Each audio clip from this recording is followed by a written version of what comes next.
Plant ان کے لیے مہنگا ترین فیول خریدا آ کے, 10 روپے فیول کاسٹ ایڈجسٹمنٹ آ رہی ہے اور پھر بھی بجلی پوری نہیں ہو رہی. 10 روپے فیول کاسٹ ایڈجسٹمنٹ کرنے کے بعد, ہر چیز کی قیمت بڑھانے کے بعد, آج بھی ملک میں لوڈ شیڈنگ جو ہے اس کا بحران پہ ان پہ قابو نہیں آ رہا. تو یہ ان کی کارکردگی ہے. اور آگے یہ ابھی جو مہنگائی کی ابھی شرح ہے, آپ آگے دیکھیے گا کہ ابھی یہ پورا یہ جو 30 روپیہ ڈی ویلیو ہوا ہے, اس کا امپیکٹ ابھی تک منڈیوں پہ نہیں آیا. یہ مال ابھی آ رہے ہیں, رستے میں ہیں جو مہنگے ریٹ کے اوپر آنے ہیں, ابھی تو اس کا امپیکٹ آنا ہے اور اس سے اور زیادہ مہنگائی کی شرح بڑھنی ہے.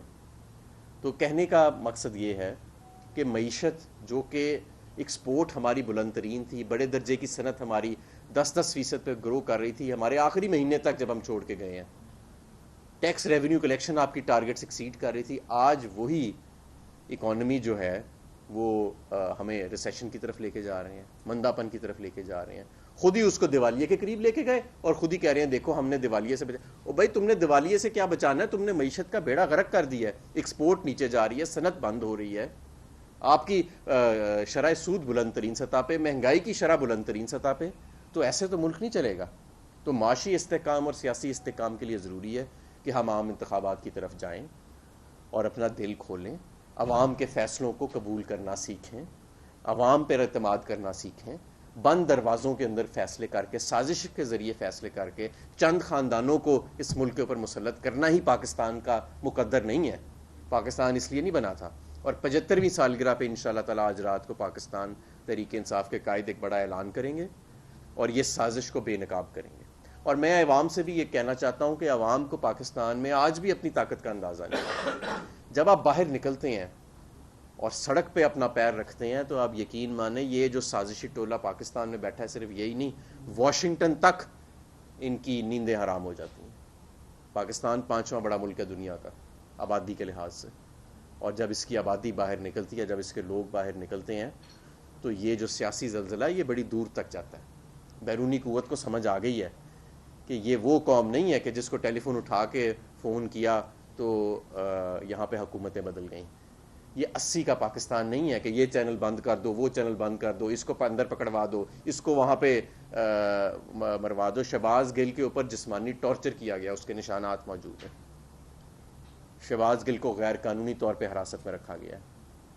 اور ARY کو جو بند کیا گیا ہے, یہ میڈیا کی آزادی کے خلاف ہے بات جاتی. کدھر ہے آج وہ انسانی حقوق کی تنظیمیں جو ہر 2 منٹ کے بعد موم بتی ہاتھ میں پکڑ کے کھڑی ہوتی تھیں لبرٹی چوک کے اوپر؟ آج کیوں خاموش ہیں؟ تو انشاءاللہ تعالیٰ آپ دیکھیں گے کہ اگر یہ خاموش ہیں تو عوام خاموش نہیں ہے, اور عوام جو ہے اس کا رد عمل سامنے آ چکا ہے. اور یہ آج میں دوبارہ قوم سے اپیل کروں گا, اہلیان لاہور سے خاص طور پہ, کہ یہ بہت بڑی ہم ایک حقیقی آزادی کی آج جشن بھی منائیں گے, اور ایک تحریک جو ہماری ہے یہ صرف پاکستان تحریک انصاف کی تحریک نہیں ہے. اب یہ تحریک جو ہے یہ پاکستان کی حقیقی آزادی کی تحریک ہے, شہری حقوق کے تحفظ کی تحریک ہے, آئین اور قانون کی بالادستی کی تحریک ہے, اور معاشی استحکام کی تحریک ہے. آئندہ کسی بیرونی قوت کو کی یہ جرت نہیں ہوگی آپ پاکستانیوں کا رد عمل دیکھ کے کہ وہ یہاں پہ کوئی مراسلہ بھیجے یا ٹیلی فون کرے کسی کو کہ اس کو حکومت میں لے آؤ, اس کو حکومت سے نکال دو, اس کو اندر کر دو, اس کو باہر کر دو, یہ چینل بند کر دو, یہ چینل کھول دو. یہ 80 کی دہائی نہیں ہے. رانا ثناء اللہ کی جو سیاست کا دور تھا وہ آج سے 30 سال پہلے وفات پا چکا ہے. یہ تو بیچارہ ویسے ابھی ایک لگا پھر رہا ہے, ورنہ ایسی بات کوئی نہیں اب رہ گئی. اور انشاءاللہ تعالی اس کا ہم منہ توڑ جواب دیں گے, اور آج رات کو پوری قوم جو ہے وہ دیکھے گی کہ کس طرح ہم 75 سال کے بعد پاکستان کو پہلے آزادی ملی گوروں کی غلامی سے, اور اب حقیقی آزادی ملنے جا رہی ہے سازشیوں کے ٹولے سے اور ان 2 خاندانوں سے. بہت شکریہ. سوالات جی. شہباز گل کی آپ نے بھی بات کی ہے, ان کا جو بیان تھا جس کی وجہ سے ان کی گرفتاری عمل میں لائی گئی, آپ کیا سمجھتے ہیں کہ وہ بیان ان کا کوئی غلط نہیں تھا, وہ قصاص ادارے کے خلاف نہیں تھا؟ دیکھیں, جو میں آپ کو عرض کروں کہ آج ہم اسی سازش کو بے نقاب کرنے جا رہے ہیں کہ کیسے کسی کے بیان کو توڑا مروڑا جاتا ہے اور پھر اس کو مرچیں لگا کے خاص ایک ایجنڈے کے ساتھ ایک بیانیہ بنایا جاتا ہے.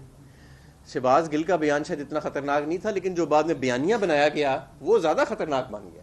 اس کے پیراہے میں اگر آپ دیکھیں تو وہ بیانیہ جس نے بنایا وہ ایکچولی ادارے کے خلاف تھا. اس تک یہ پہنچ نہیں سک رہے. اس تک پہنچے نا کہ جنہوں نے پھپھے کٹنی کا کردار ادا کیا، جنہوں نے یہ بیانیہ بنایا، زہریلا بیانیہ بنایا. اور آج انشاءاللہ تعالی ہم اس کا جواب دے دیں گے. آج بڑی سکرینز اسی لیے نصب کی جا رہی ہیں کہ یہ سازش کو ہم بے نقاب کریں کہ کس طرح. ایک تو یہ بھی پاکستان میں بڑا مسئلہ ہے نا کہ آپ کسی مولوی کے خلاف کو بات کریں تو وہ آپ پہ فتویٰ دے دیتا ہے، عدلیہ کے خلاف بات کریں تو کنٹیمپٹ لگ جاتا ہے، اگر کسی اور ادارے کے خلاف بات کریں تو آپ غدار ڈکلیئر ہو جاتے ہیں. رہ دے کے سیاستدان ہی رہ جاتے ہیں، وہ ایک دوسرے پہ کیچڑ اچھالی جاتے ہیں. اور وہ بدقسمتی سے ہمیشہ ایک آدھا کوئی ایسا ٹولہ مل جاتا ہے جو سارا جو ہے وہ دوسرے کے اوپر کیچڑ اچھالنے کے لیے تیار بیٹھا ہوتا ہے. لیکن انشاءاللہ تعالی آج ہم اس کو رات کو بے نقاب کر دیں گے. صدر مملکت کی جانب سے تشویش کا اظہار کیا گیا ملک میں موجودہ سیاسی صورتحال کے حوالے سے جو اداروں کے خلاف بیان بازیاں اس پر کی، تو ان کا یہ کہنا تھا کہ تمام سیاسی جماعتوں کو جو ہے وہ ایک پیج پر آنا چاہیے، مل کر بات کرنی چاہیے، ڈائیلاگ کرنی چاہیے. کیا آپ سمجھتے ہیں کہ یہ پی ٹی اے کی پالیسی ہے؟ پی ٹی اے کیا یہ اس بات پر اتفاق کرتی ہے کہ سیاسی جماعتوں سے؟ دیکھیں بالکل ہم تو کہہ رہے ہیں کہ آپ عام انتخابات کی طرف جائیں، ہم بات کرنے کو تیار ہیں. اس وقت جو سب سے زیادہ آپ کو معاشی اور سیاسی استحکام کی طرف کوئی چیز لے جا سکتی ہے اور جو اخلاقی طور پہ، آئینی طور پہ اور جمہوری اقدار کے عین مطابق ہے، وہ عام انتخابات ہیں. اب یہ گھبرا کیوں رہے ہیں عام انتخابات سے؟ یہ چاہتے نہیں ہیں کہ عوام کے ذریعے اس ملک میں اقتدار جو ہے وہ اس کا فیصلہ ہوئے. حالانکہ جمہوریت میں طاقت کا سرچشمہ عوام ہوتا ہے، لیکن عوام کو یہاں پہ مانتا ہی کوئی نہیں ہے. عوام کو اقتدار سے دور رکھنے کے لیے، اس کی پسند اور ناپسند کو اقتدار سے دور رکھنے کے لیے ہمیشہ سازش کی جاتی ہے، اور وہی اس وقت ہو رہا ہے یہاں کے اوپر. لیکن یہ آپ دیکھیے گا کہ یہ آخری وقت ہے. یہ اب یہ سمجھ رہے ہیں کہ شاید یہ 80 کی دہائی ہے، کیونکہ یہ ان کا تعلق ساروں کا جو ان دو خاندان اور ان کے چیلے چانٹے ہیں، ان کا زیادہ تر کا تعلق اس دور کے سارے معاملات سے ہے، پرورش، اور وہاں سے انہوں نے جنم لیا اس دور سے. تو وہ ابھی تک سوچ ذہن سے جا نہیں رہی ان کے، لیکن وہ اب آہستہ آہستہ میرا خیال ہے ٹھیک ہو جائیں گے. ہمارا صاحب جب ہم جاتے تھے ایسے بات صاحب کے پاس، جب آپ گورنمنٹ سے بیٹھے ہیں تو ان کی یہی باتیں سنتے تھے ہم، اور وہ کہتے تھے آپ کہتے تھے ہم سیم پیج پہ ہیں. اب ہم وہاں جاتے ہیں تو وہ اب سیم پیج پہ ہیں. یہ کہاں تک حقیقت ہے؟ بھئی ہم تو آپ کہہ رہے ہیں کہ ہم کسی کے ساتھ کسی پیج پہ نہیں ہیں، ہم عوام کے ساتھ سیم پیج پہ ہیں. ہمارا صرف اور صرف ایک مطالبہ ہے، اور وہ ہے عام انتخابات. یہ جس مرضی کے ساتھ پیج پہ بیٹھے رہے، ہمیں نہیں اس کی پرواہ. ہمیں اس وقت پرواہ یہ ہے کہ عوام کو یہ فیصلہ کرنے کا پاکستان میں 75 سال کے بعد اختیار دیا جائے، حقیقی طور پہ، بغیر کسی سازش کے، بغیر کسی انٹرفیئرنس کے، کہ عوام فیصلہ کرے کہ اس ملک میں اقتدار میں کس نے آنا ہے.